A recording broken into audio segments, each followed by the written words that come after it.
Hello everyone, my name is Amanda and welcome back to another video of the Planty Mandy.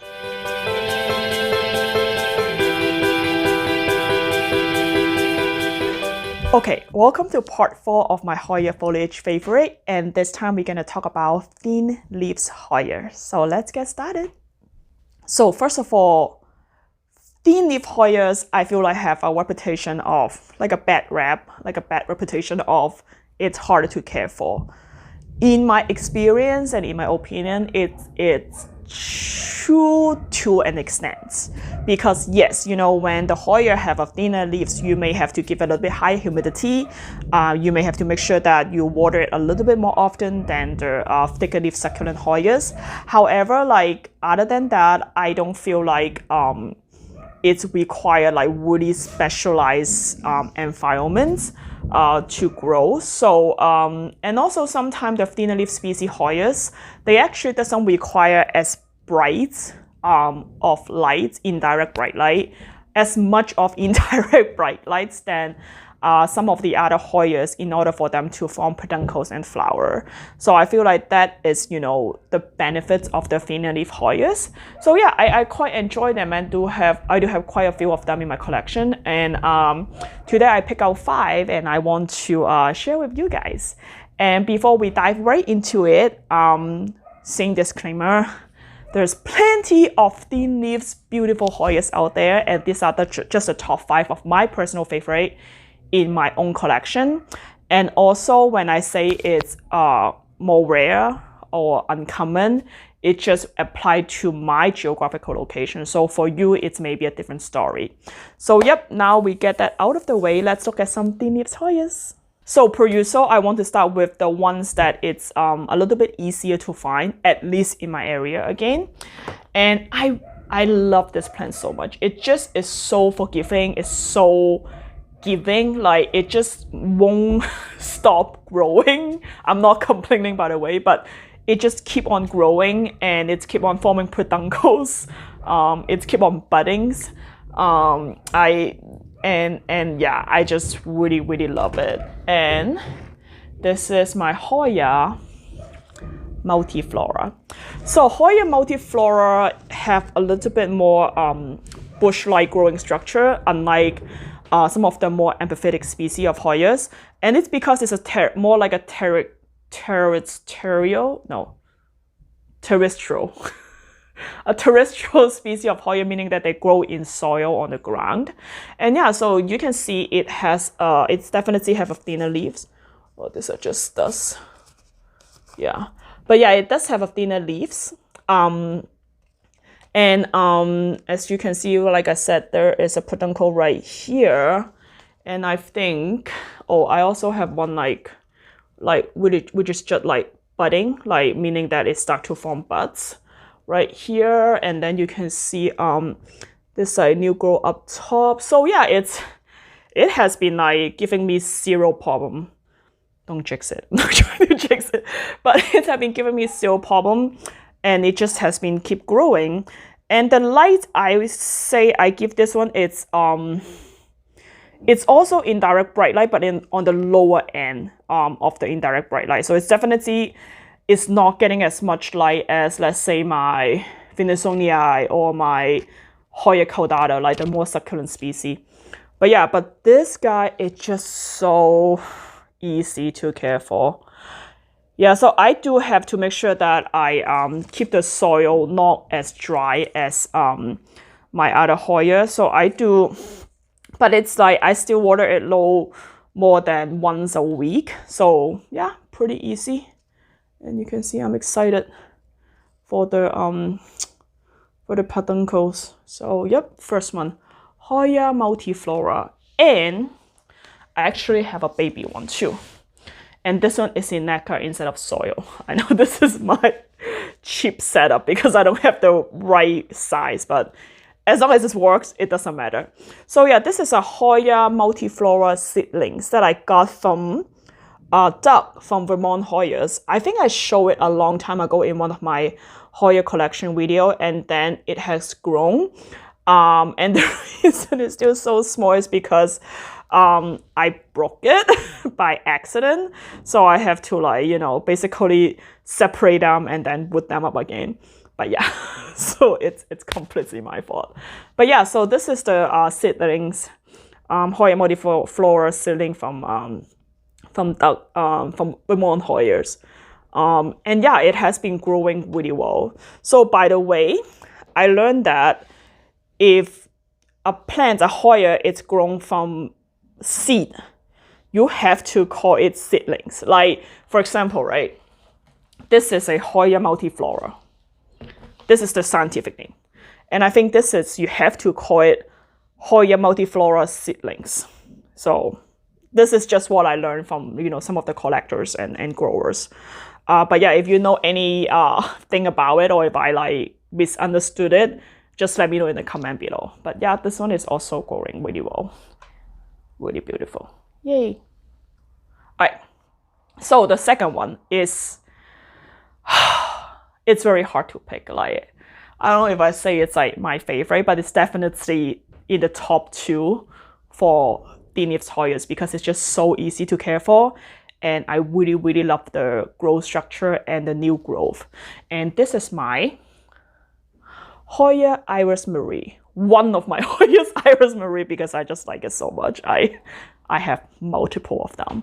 And you know, just like the multiflora, I like to do experiments. So as you can see, this one is growing in soil, and then I have another one that's growing in nacre. So I know, you know, which one would do better or like how they do differently. But anyway, this is my Hoya Iris Marie. It's definitely a thinner leaf species, just like the multiflora. And you can see like this are the new leaves come out like in this really beautiful maroon color. And then they have a set right here as well. So yeah, there's new leaves right here. So it has been growing really well. As you can see, the top new leaves, it's fading into this green color from the red. So that's just like a really common Hoya things that they like to do. But yeah, no, this is very easy to care for. This guy just grow. Like I water maybe once, same thing, or like once a week maybe. And it just keep going. And not until later when I, you know, put out my video for my top 5 Hoyas for beginner. Again, I'm gonna link it somewhere. That people tell me actually like this is one of my choice, and people say, oh no, it's not easy. Like it's pretty demanding, like especially when you don't give it enough water. So, but that haven't happened to me. Again, I just give it like the lower spectrum of the indirect bright light, and I water once every, you know, once every week or maybe even 10 days. And my way to determine if I need to water is always like, you know, I use a moisture meter, but I also like to feel the leaves. So the leaf will tell you like if it's soft or if it's like wrinkled, this means that it needs water. So again, I always default to underwater my Hoya than overwater because I don't want root rots because that's bad. But yeah, so this is also one of my favorite, you know, thin leaves Hoya, the Hoya Iris Marie, a cultivar. Forgot to mention that. Yay. Okay, so the third one, I also really love this one. So that's why I said I can pick between Iris Marie and this one. And this is my Hoya chewiorum. And again, I think I show it in my Hoyas video as well, my Hoya collection video as well. So this guy have thinner leaves, and then you can see it have like really unique patterns on the leaves. Yeah, it has been growing really well. Like you can see the new leaves coming out, and look at this guy. So this guy is kind of deformed. I don't know what happened, but it's looked like a fishtail. That's so cute. Yeah, same as the Iris Marie. It has this like maroon color when it first came out, and then it will eventually fade into the green color just like that. Yeah, so I really like it. So there's another new set of leaf right here. You can see it's like red, really beautiful. And the pattern on here is very different. Like you see, like it's like a heart shape, like 3 hearts on the leaves. Yeah, it's really beautiful. It has been doing really well. Yeah, same care. Put it in like a lower spectrum of bright indirect light, water once every week. And I actually got a question on Facebook from someone when I post these plants. he said that, oh, how do you grow your so dark, like, you know, darker green? Because mine is very light in color. And then when I asked him like, oh, where did you put it? That he actually put it outside, you know, where there's a lot of sun. And I think that's actually like because the leaves are much thinner in comparison to the more succulent species of Hoya. I think it's actually like bleached the leaves. So I look at his photos, yeah, and his leaves is like more like lime green, but mine is a little bit more like, as you can see, like darker inky green. So yeah, so I recommend him to put it in more like a shaded, like a little bit shaded area instead of like direct sun. It's still like bright light, but I wouldn't put it in like full sun, just like other Hoyas. So yep, I love this one. I'm so happy she's growing. Yay. Okay. So the next one you saw it if you watch my previous video, you probably have seen it, because that's one of the newer thin leaf species that I got from Gardino Nursery. And this is my Hoya Foliage.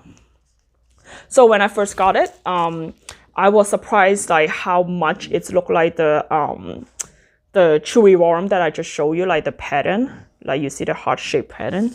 Here, let me show you. It's easier because I can do it side by side this time. But as you can see, like chewiorum probably have like a longer, thinner leaves, I think. And obviously, like, you know, this is darker because it just has been in my environment for a couple years now. It's probably acclimated to like, you know, the lighting and stuff. And this one, I just got it like a few weeks ago. And then, you know, I'm still giving it time to acclimate, but so far, so good. Knocking on wood. My God, that's my dog. I shouldn't have done that. All right, shh. All right, but yeah, all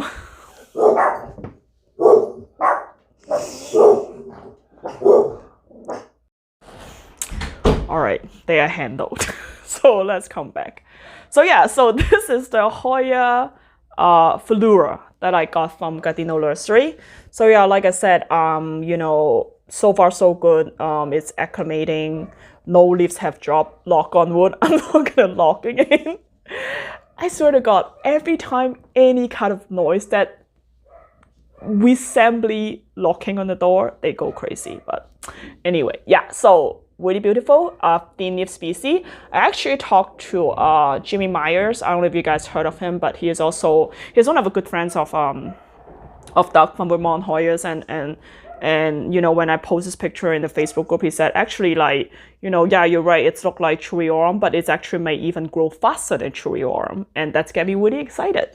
But yeah, you can see all this like lime green new growth coming out, really beautiful. And the leaves actually fade a little bit into a darker green when it's get more mature. But yeah, it's really beautiful. I have been enjoying it because I think it's because I really like the chewiorum, and this one looked really like the chewiorum. And so far, it hasn't given me any trouble. So yeah, so I really like it. This is the fourth one. Yay! All right, last but not least. So now, this one, if you saw my Hoya unboxing video from Thailand, you would have seen it. And I was surprised that after all the time it came from Thailand, it's a thinner leaf species and it was still alive. So I was really happy about that. So, and this is the Hoya Laciniosa, one of those. Again, I'm going to put the name here. But yeah, so Hoya Laciniosa. Hoya Laciniosa. And so this one, if you saw the video, you will remember it's much taller, have more leaves. So when I first got it, I look at the roots, and the root is like, okay, it still look okay. So I'm gonna try to just pot it up and see if it's like acclimate and grow back. But after like a few weeks, you know, the plants start to get yellow. So I know that the root may not be recovering. So I took the plants out and I cut it into portion and I wood it up. So this is one of the rooted cuttings that I actually was able to rescue. So yeah, so you can see where within it is still, I feel like I still need to give it more time. It did rooted it did root, so which is good. But I feel like it still need a little bit more time to you know, to recover, because I can see that the leaf is still kind of like, you know, a little bit yellow, but I'll give it some times. But yeah, this guy have really amazing flowers, really beautiful flowers. So I will try to find a picture and put it, you know, on the side. I think that was one of the reasons I want to order it, even though it's high risk because it's thinner leaves and it's all the way from Thailand. But you know, it's okay. So yeah, sometimes you know, when you order plant from overseas or you import plants, and if they come in, the root is not viable, like, you know, you really just want to like, I would just like cut it and root it up again, because when you root a plant up in your environment, you know that the plants grow root because it's okay with your environment. So you know that the plant is actually acclimating, instead of like having a plant and then, you know, not able to acclimate, and then it just eventually decline and die. So yep. Last but not least, my rescue baby, Hoya laciniosa. Yay. Alright, so those are my top 5 favorite thinner leaf species of Hoyas. Yeah, let me know what you think, and let's recap really quick actually. So we have the first one, which is the easier to find one, the Hoya multiflora and the Hoya multiflora seedlings. Try to make sure I say it correct. And the next one is one of my favorite, one of my top 2. This is my Hoya Iris Marie. Have this really beautiful maroon color new leaves right here. Yay. Okay. And then my other favorite, like again, one of the top 2, I can pick. So this is my Hoya chewiorum with the new grow, here. Let's look at this one more time because it's just so cute. The fishtail. And then I have my 4th one, which is a newer baby, my Hoya Foliage. Similar to chewiorum, but then the leaves is a little bit wider. And last but not least is my rescue baby from Thailand. This is my Hoya laciniosa. Yeah, I'm trying to get it to, you know, recover. Yay. Cool. So yeah, let me know what you think, like put in the comment below, and what your, for example, like what your favorite species of thin leaf Hoyas. If you have any question about it, feel free to leave it in the comment below. And as always, thank you so much for watching. Make sure you click like if you like the video, and make sure you click subscribe if you want more future video. And I will see you next time. Bye.